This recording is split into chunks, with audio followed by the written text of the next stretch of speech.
Sony Electronics is a company that's about 60 years old. Most people know Sony as being the company that sells TVs and DVDs. In fact, we're a much larger company than that.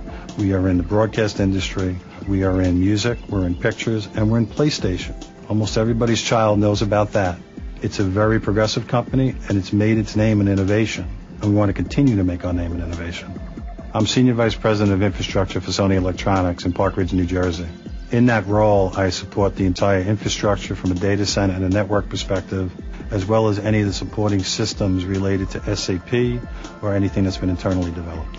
In the late 90s, early 2000s, Sony realized that the industry was changing quite a bit. Price pressures and the digitization of the product really changed the whole landscape.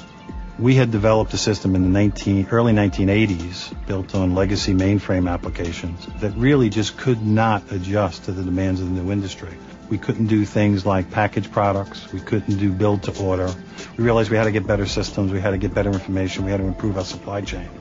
At the end of the day, we reviewed a lot of different products. SAP was the product that we selected as being the best fit for what we needed to do.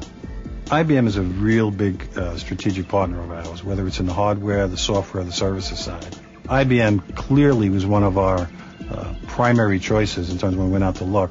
We did look at other vendors. We found that IBM had specific skills in the technical areas specifically, but in the broader application space that made them the logical choice. One of IBM's biggest strengths is the fact that they can provide us any service all across the board.